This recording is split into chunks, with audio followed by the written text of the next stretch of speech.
한자일에 1800 플러스 제51강 용룡자입니다. 용룡자는 용을 그린 거야? 라고들 하는데요. 한자는 그림이 아니라 문자인데 미술 시간도 아니고 왜 자꾸 뭘 그렸다고 하는 거죠? 아무튼 용은 대체 무엇이길래 여의주를 물고 불을 뿜는 것일까요?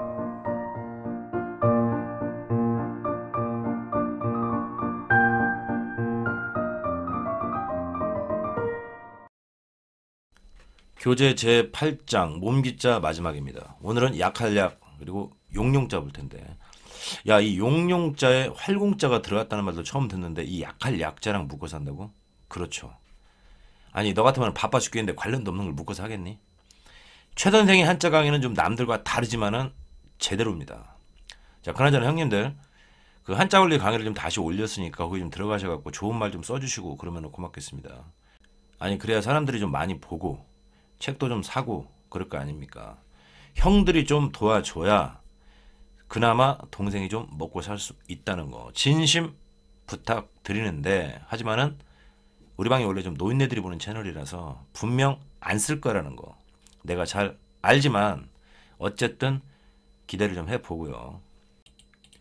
자, 전 시간에 활공자는 전복자 반대와 그리고 몸기자 반대의 결합이라고 했죠. 자, 이거는 화살을 맞아갖고 쓰러지는 모습인데, 특히 화살은 가로막힌 그 담을 넘어서 날아가고 그 먼 거리를 빠르게 날아가기 때문에 예측할 수 없는 때 느닷없이 적을 공격하는 무기다, 그렇게 말을 했고요. 오늘은 약할약 용룡인데 이 글자는 좀 이상하죠. 자, 이거는 설문의자 주 같은 데를 보면은 활공자가 맞습니다. 근데 이 윗부분 꼭지가 날아갔다는 거죠. 아, 잘못 쓴 글자입니다. 야, 근데 왜 잘못 쓴 걸 그대로 놔뒀어? 물론 책에는 잘못됐다고 써놨죠. 설문회자라는 책은 원본이었고 필사본만 전해진다고 했죠. 근데 내가 보니까 이 대서본 자형이 가장 정확하다는 거예요. 그래서 이거를 쓰는 건데, 아니 나 좋다고 막 이 책 저 책에서 이것저것 내 맘대로 막 골랐으면 안 되겠죠. 그래서 틀리든 어쨌든 이 대서본에 기초로 했다는 거 참고로 말씀을 드리겠습니다. 자, 이걸로 바꿔놓는데 이 글자하고 이 글자 반대로 되어 있죠. 그래서 용룡자를 같이 설명을 하는 겁니다. 자, 아무튼요, 결론적으로 이 글자는 활공자하고 여기에다가 터럭삼자를 붙여놓은 겁니다. 헐, 그림이 아니고 다 글자네. 그렇죠. 글자들의 결합이고 결국에 다 이걸로 만들어졌다는 거죠. 이제는 좀 믿어주면 안 되겠니? 아직도 내가 거부해? 자, 이 터럭삼이라는 글자는 왼쪽 사선 셋이죠. 자, 그리고 어쨌든요, 이 사선은 이 뚫을 곤자의 변형이죠. 그러니까 활에서 튕겨나간 화살이 뭔가를 뚫었다는 겁니다. 뭘까요? 화살이 날아가고 적이 됐든 뭐가 됐든 표적을 뚫었다, 박혔다, 그런 말이죠. 자, 그리고요, 이 터럭삼이라는 글자는 석삼자를 빗긴 거죠. 자, 같은 글자 셋은요 낀자형이죠. 그러니까 석삼이라는 글자는 두 이자에다가 가로선 하나를 끼운 건데, 두 이자는 간격이죠. 그러니까 석삼자는 이것보다 더 좁은 간격, 촘촘하다, 빽빽하다는 뜻이죠. 무슨 말이냐면은 화살이 날아가 가지고 촘촘하게 표적을 뚫었다, 박혔다는 거죠. 뭐냐면 빗발치듯 날아가는 화살인 거죠. 자, 그러면 이 화살은 누가 쐈고 어디를 향해서 날아가느냐 보세요. 한자에서 해는 방향을 정하는 절대 기준이고, 이거는 글자를 만드는 대전제라고 했죠. 자, 수도 없이 반복하는 얘기죠. 해는 왼쪽에서 떠오르고 나오고 오른쪽으로 들어갑니다, 내려갑니다. 자, 뚫을 곤자가 있단 말이야. 그러면 이거를 왼쪽으로 비키면은 해가 나온 거니까 어쨌든 나가는 거, 올라가는 게 되는 거고, 오른쪽으로 돌리면은 무조건 들어가는 거, 내려간다, 그런 뜻이 되는 거죠. 그래서 둘 다 비탈인데 왼쪽 사선은 평지보다 솟은 산, 오른쪽은 평지보다 꺼진 들어간 골짜기가 된다고 했죠. 자, 아무튼 그러면 이 글자에 쓰인 터럭삼은 왼쪽 사선이니까 올라가든지 나가든지 해야 된다는 거죠. 자, 이 글자는 지금 뭐냐면은 국경이 있는데 여기로 지금 적이 쳐들어온 거야. 그러면 오른쪽 우리 편이 막아야 되겠죠. 그래서 그놈들을 향해서 화살을 쏟아 부었다, 그 말인 거죠. 자, 뭔 소리야? 한자는 내가 기준이니까 화살을 담장 밖으로 날려보냈다, 나가게 했다, 그 말인 거죠. 왜? 왼쪽 사선이니까. 자, 한자가 이렇게 함축적인 겁니다. 그래서 사실 좀 어려워. 하지만은 한자는 그거를 그림처럼 묘사를 해갖고 이해를 좀 도와주죠. 보세요. 이 글자는 분명히 몸기자 반대라고 했죠. 적은 이쪽을 보고 있죠. 그리고 이 짝대기 셋은 뭡니까? 꼭 화살이요, 이렇게 포물선을 그리고 날아가 가지고 몸뚱이를 뚫고 나간 것처럼 보인다는 거죠. 이게 바로 형상화 과정이라는 거예요. 화살의 관통상을 당한 것처럼 보이게 하려고 이 터럭 3자를 몸뚱이에다가 딱 붙여놨다 그 말이에요. 자, 듣고 보니까 말이 되죠. 말이 된다고. 너만 못 알아듣고 있다고. 학습 부진하거나 또는 이 불량한 자 유포자들한테 세뇌가 돼가지고 뇌가 망가져서 그렇다고. 자, 정리를 하면은요. 활이 지금 좌우 양쪽에 있단 말이에요. 그죠? 좌우는 양쪽이고 모두입니다. 자, 적이 쳐들어온 거야. 그래서 너나 할 것 없이 모두 일제히 국경 밖으로 화살을 쏘는 모습이라는 거죠. 자, 이게 지금 거꾸로 먼 기자 둘이잖아요. 그러니까 사람들이죠. 그러니까 적들이죠. 야, 근데 이게 어째서 약하다 뭐 그런 뜻이 되는 거야. 보세요. 좌우는 양쪽이죠.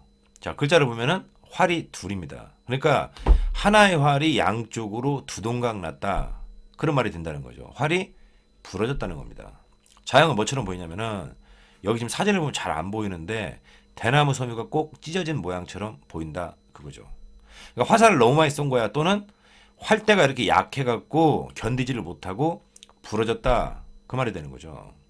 자, 여기까지만 설명을 좀 해도 되는데 조금만 더 보태자면은 그러면 왜 부러진 활, 이 찢어진 활로 약하다는 거를 표현했을까요? 아니 그렇잖아. 힘이 약한 아이, 뭐 늙고 병든 노인, 뭐 얇아서 쉽게 부서지는 물건이라든지 등등등. 주변에 약한 거는 무지에 많죠. 자, 우선요. 전 시간에도 말을 했는데 어쨌든 이 활대는 화살을 멀리 내보내야 되기 때문에 강한 탄성을 가진다는 거죠. 그래서 쉽게 부러지면 안 되는데 예를 들어서 크고 굵은 나무는 강한 바람을 이겨내고 꿋꿋이 버티고 서 있죠. 근데 얘는 그러지를 못하고 쩍 부러졌다. 그러니까 얘는 약한 놈이라는 거죠. 자, 그리고 전 시간에 강할 강자에서도 어쨌든 활공자가 들어갔죠. 왜 그랬을까요? 같은 맥락이겠죠. 활은 전쟁 무기라서 그렇다는 거죠. 전쟁이 난 거야. 그럼 힘이 약하면 강자한테 의도 터지겠죠. 그러니까 힘이 약한 거는 강한 것과 서로 견줘봐야 알 수 있다는 거죠. 자, 정리하면은 이 글자는 약하다는 걸 어떻게 정의를 하고 싶었던 거냐.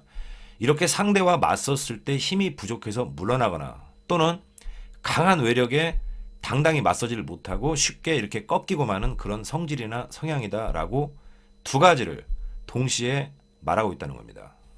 이게 끝이냐? 아니죠.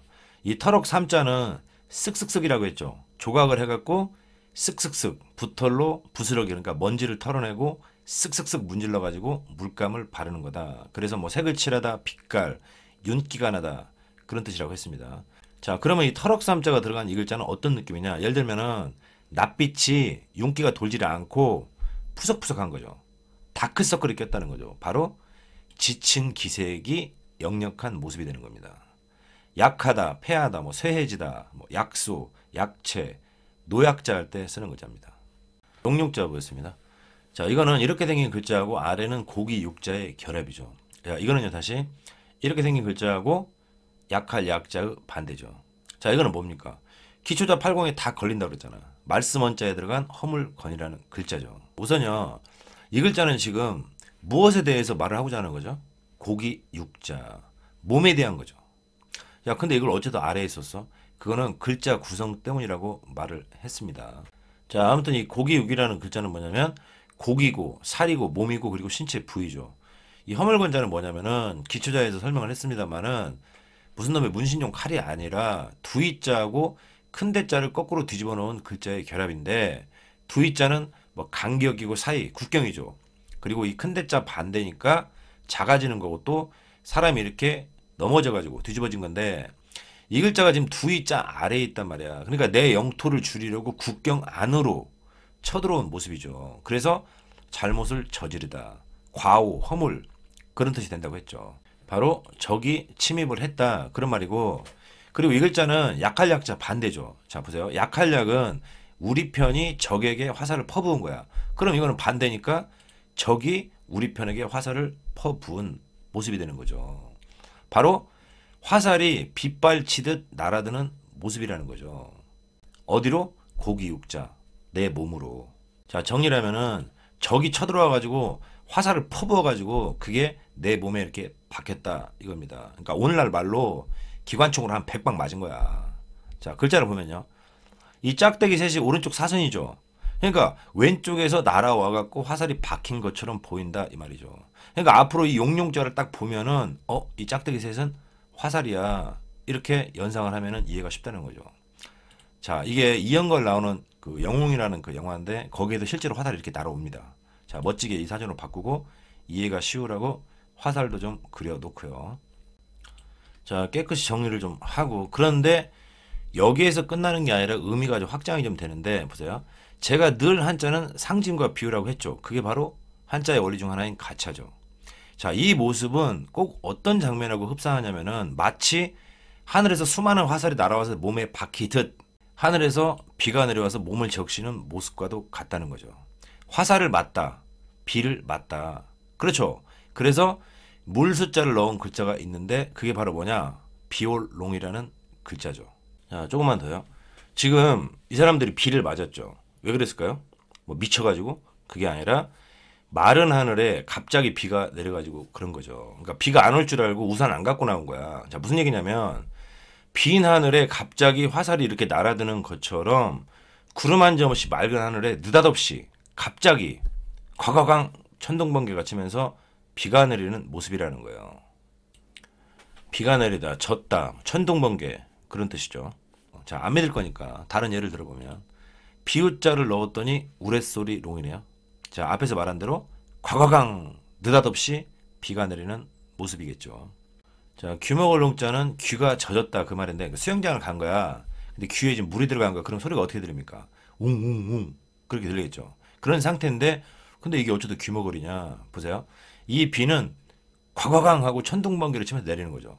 그러니까 귀가 안 들리는데 그 정도가 심해갖고 천둥 소리조차 들을 수 없는 상태라는 거죠. 그래서 귀머거리예요. 자, 들어보니까 은근 말 되죠. 자, 솔직히 한자가 이렇게 어렵습니다. 내가 야 이게 어찌다 귀머거리지 하고는 얼마나 머리가 아팠겠느냐 이거죠. 하지만은요 한자가 다 이런 식이기 때문에 어느 날 눈이 딱 떠지면은 희한하게도 어려운 글자들이 해결이 된다 이거죠. 특히 한자는 동영상이니까 야 이거 어떤 장면이지 하고는 그거를 떠올리면 된다는 거죠. 학설은 보나마나 천권을 사서 보든 만권을 사서 보든 똑같죠. 일단은 안 씁니다. 왜? 모르니까. 아니 그리고 차마 야 용이 말이야 귀에 들어가고 귓구멍이 막혔어 그렇게는 말을 못하니까. 그런데 죽어도 쓰기 싫은데 어쩔 수 없이 써야 되는 상황이다. 무슨 뭐 신문에 기고를 한다든지 그러면은 제가 늘 어떻게 한다고 했습니까? 100% 이거는 말이야 룡이 롱으로 된 거야. 발음뽀야. 아무런 뜻이 없어. 그렇게 한다고 했죠. 포나 말합니다. 한자 어원사전이라는 겁니다. 어쩔 수 없이 써야 되겠죠? 미쳐버리겠죠? 룡이 소리다. 그리고 귀가 먼 사람이야. 아무런 설명이 없어. 맞잖아. 그래서 이 한자엘의 강의를 들으시면 돈을 아낄 수 있다는 겁니다. 왜? 여러분들은요 이미 모든 책들이 어떻게 쓰여 있는지를 이미 다 안단 말이야. 어떤 정신병자는요 지가 무슨 뭐 각골문 구문 이런 걸 다 안다는 거야. 그리고는 책하고 비디오인가 뭔가 찍어가지고 이거를 40인가 50만 원 주고 팔아먹고 있어. 누가 나한테 진짜 전화가 왔다니까. 그거 사도 돼요? 제가 뭐라고 했을까요? 그거 사기꾼이야. 그렇게 말을 했죠. 자, 아무튼요. 갈롱자는 돌석자가 들어가 있죠. 그러니까 연마기 같은 거 보면은 돌가루 막 색가루가 이렇게 잘게 부서져가지고 막 난리잖아요. 그리고 거기다 물을 뿌리니까 물방울이 이렇게 잘게 흩어지면서 뿌려지는 모습이죠. 자, 밭두둑 롱입니다. 흙토자죠. 빗물을 가두려고 흙을 쌓았다. 그런 말이겠죠. 특히 이거는 화살이 담을 넘어가지고 우리 쪽으로 오는 거죠. 그러한 것처럼 물기를 돌려가지고 내 돈으로 물을 대다. 그런 뜻이겠죠. 그때 물방울이 막 튀겠죠. 자, 이거는 농단할 때 쓰는 말인데 이익을 독점하다. 사전에 그렇게 돼 있죠. 뭐 찾아보니까 무슨 시장 상인이 어쩌고저쩌고 하던데 내가 볼 때는 이게 끈을 단자니까 물기를 끊어가지고 자기 돈으로 물을 대다. 그런 뜻 아닌가요? 그래서 자기의 이익을 위해서 하는 행동이다. 그런 말로 들리는데 아니면 말고죠. 야 알았으니까 그러면 용은 뭐야 하실 텐데 용은요 백과사전에 구름을 일으키고 비를 내리는 신이한 영수로 여겨졌다 이렇게 돼 있죠. 바로 가뭄에 비를 내리게 하는 신, 기후를 관장하는 신이라는 겁니다. 자 엄밀히 신이 되려면 귀신을 뜻하는 글자가 있어야 되겠죠. 그게 바로 보일 시자를 넣은 용이라는 글자죠. 그러니까 이 보일 시자가 통생략되어 쓰이고 있는 것이다. 그렇게 봐야 되는 거죠. 또는요.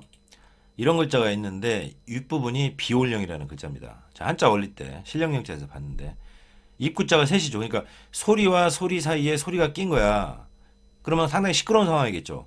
비가 내리는데 뚝뚝뚝뚝뚝 하면서 시끄럽게 내리는 모양이 되는 거죠. 또 입구자는 어쨌든 입이고 소리고 그리고 그릇에 음식을 담아둔 모양이란 말이에요. 삼의 낀자형이죠. 음식을 그릇에 담아갖고 빼곡하게 차려놨다는 거죠. 그리고 무당이요. 방울을 흔들면서 시끄럽게 줌을 읊습니다. 그랬더니 여기저기서 시끄럽게 사람들이 소원을 빌죠. 뭐냐면 기우제를 지내는 모습이라는 거죠. 용신이시여 비를 내려주셔서 하고 있다는 거죠. 자, 그런데 제가 한자 강의를 하면서 그토록 강조하는 거, 국가라는 체제에서 하늘에 있는 신과 소통할 수 있는 유일한 존재는 누굽니까? 바로 천자라 해가지고 하늘의 자식, 신의 자식으로 여긴 왕이죠. 그래서 왕이 가슴에 용이 그려진 흉배를 차고 다닌다는 거죠. 자, 물론 지금도 그렇지만은 비가 안 오면은 그래서 왕이 직접 나가가지고 기우제를 관장하죠. 용, 임금, 훌륭한 인물, 용안, 잠용, 등용문할 때 쓰는 글자입니다. 자, 그런데 우리가 여기 잠깐 생각해 볼 문제는 뭐냐면 사람들이 지금 비가 안 오니까 하늘에 기도를 하고 있죠. 자, 그러면 왕은 나가가지고 기우제를 지내겠죠. 아버지, 저 비 좀 주세요. 제 말 들리세요? 하고는 연락을 하는 의식이라는 거죠. 그러면 기우의 신, 용이 나타나가지고 구름을 일으키더니 과과강 하고 천둥번개를 치면서 비가 내리겠죠.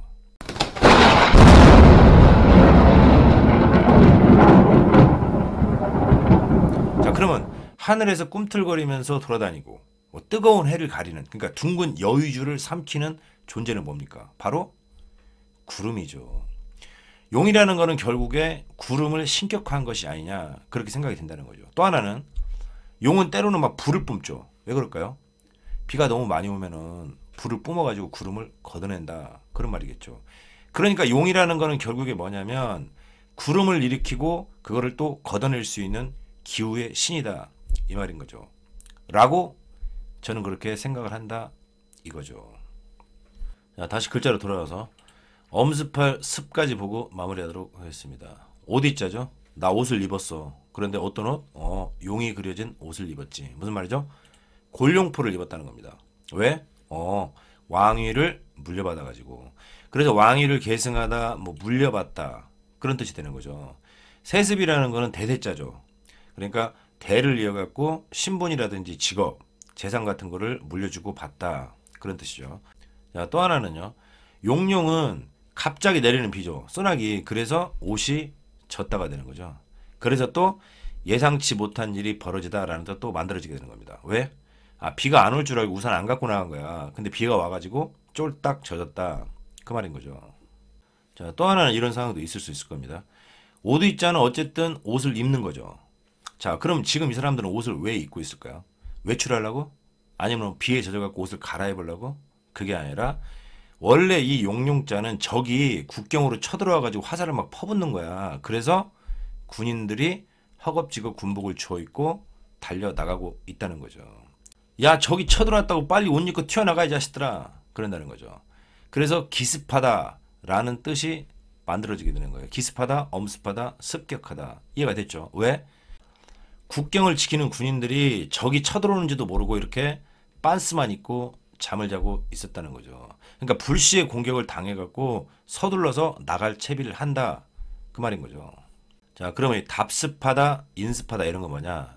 자, 이런 말들은 좀 부정적인 느낌이죠. 자, 우선 이 글자는요, 위에서 아래로 물려받는 겁니다. 그래서 생긴 뜻인데 이런 상황인 거죠. 군인들은 국경에서 적이 쳐들어오는지 안 오는지 늘 경계를 해야 되겠죠. 그런데 이렇게 탱자탱자 놀다가 과거의 선배들이 그랬던 것처럼 똑같이 기습 공격을 받았다는 겁니다. 그런 상황을 물려받았다는 거예요. 아니, 김병장님 경계 안 서요? 아니, 작년에도 기습 공격 받아갖고 죽을 뻔했다면서요. 그러니까 야, 신경 끄고 장기나 둬. 그러면 또 대충 어떻게든 막아내면 되잖아, 그런 경우죠. 무슨 말이냐면은 당장이라도 무너질 수 있는 그런 위기 상황이 올 수도 있는데 바뀌지를 않아가지고 화를 입었다는 거죠. 변화하지 않았다는 거예요. 그래서 과거의 잘못된 관행이라든지 또는 늘 해오던 방식을 고집하면서 안일하게 살아가려는 태도를 뜻하게 되는 겁니다. 자, 답습이라는 말은 사전에 예로부터 해오던 방식이나 수법을 쫓아서 그대로 행함. 인습은 예전의 풍습, 습관, 예절 따위를 그대로 따름 이렇게 되어 있는데 자, 몇 가지 표현을 좀 빌려 말하자면요. 과거를 답습하는 한 발전이란 있을 수 없어. 전통을 단순히 답습하기보다는 창조적인 변화가 더 중요해. 전통과 인습은 엄격히 구별돼야 돼. 그 친구는 말이야 아직도 고루한 인습에 젖어 있어. 이렇게 되어 있습니다. 자, 드디어 끝났습니다. 오늘은 목 상태가 너무 안 좋아갖고 힘들었네 정말. 방송 제작 지원 및 불이웃도 기성금을 보내주시는 정기 후원자 명단이죠. 최근에 바우조 형님 그리고 우리 방 원조 멤버 중 한 분이시죠. 취풍당당 형님 감사 말씀 드립니다. 여러분들도 수업료는 좀 내고 들으시면 안 될까? 내 유일한 낙이 막걸리 먹는 건데 그것 좀 먹겠다고 노가다 때려 나가라고? 아무튼 그러거나 말거나 우리는 오늘 글자를 통해서 용의 실체를 추적, 상상해 볼 수 있었다는 거죠. 이처럼 한자는 옛사람들의 생각을, 지혜를 배울 수 있는 강력한 도구였던 것이죠. 단 제대로 해석했을 때 그렇지 않으면은 한쪽으로 치우쳐져 가지고 결국 뇌가 망가질 게 뻔하다는 거죠. 지금까지 불량한자 유포자들이 치를 떠는 방송. 그러나 은근히 설득되어 교보문고로 갈까 아니면은 직접 사서 할인을 받을까 말까를 망설이게 만드는 프리미엄 한자 전문 채널 한자 혈의 운영자 한자계의 유일한 대안 최단댕이었습니다.